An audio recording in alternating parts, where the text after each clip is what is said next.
Saat Joaquin berada di basement rumahnya, ia tiba-tiba mendengar suara aneh yang samar dari basement tetangganya. Saat menempelkan telinganya ke dinding, ia mendengar tampaknya ada sekelompok pria yang memperhatikan aktivitasnya. Mereka bahkan tahu dia menggunakan kursi roda. Penasaran, Joaquin lalu menempelkan stetoskop ke dinding dan menghubungkannya ke komputernya, sehingga semua yang mereka katakan akan terekam.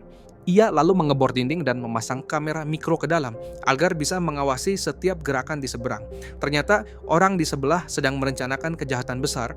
Mereka akan menggali terowongan untuk merampok ke brankas bank yang dekat dari sana. Tapi kelompok perampok itu menghadapi masalah pipa air menghalangi jalur terowongan. Mereka lalu memutuskan untuk menggali memutar. Joaquin mengetahui dari penyadapan bahwa jalur terowongan itu tepat di bawah basementnya. Joaquin juga menyadap bahwa jumlah uang itu sangat besar. Joaquin yang saat ini terlilit utang lalu memutuskan bertindak lebih dulu. Ia mengukur lokasi terowongan lalu melubangi lantai hingga berhasil menembus ke terowongan. Melalui kamera, ia melihat para perampok itu sedang istirahat. Joaquin masuk ke terowongan, menutup lubang masuknya dengan tutup bundar dan mengoleskan tanah agar tersamarkan.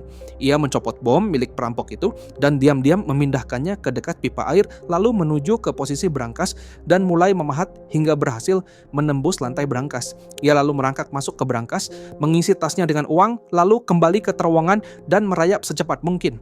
Tiba-tiba suara orang terdengar tak jauh darinya. Joaquin lalu mematikan senternya. Rupanya para perampok bersiap bergerak. Tak sempat kembali ke basementnya, ia berbalik kembali ke brankas. Tepat saat itu, bom diledakkan.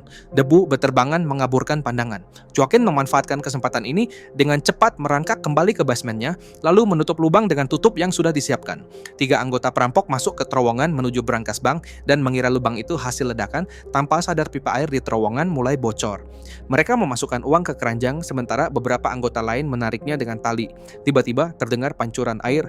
Rekan mereka turun memeriksa dan menemukan tanah di bawah terowongan mulai basah. Wanita tomboy merangkak masuk melihat situasi dan menemukan pipa retak mengucurkan air.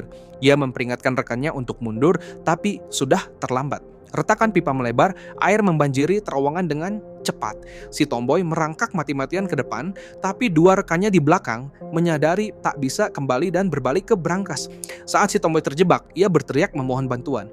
Joaquin yang kasihan mendengar teriakan itu berusaha membantu, tapi si tomboy malah berteriak memperingatkan yang lain tentang tetangganya itu dan mencoba menariknya turun bersamanya. Jadi Joaquin melepaskannya dan menutup lubang lagi, menekan tutup itu sekuat tenaga, membiarkannya menjerit minta tolong hingga akhirnya si tomboy tenggelam di terowongan. Joaquin tak percaya dirinya bisa sekejam itu, tapi memikirkan masa depannya, perasaannya berubah. Saat itu air terus mengucur deras.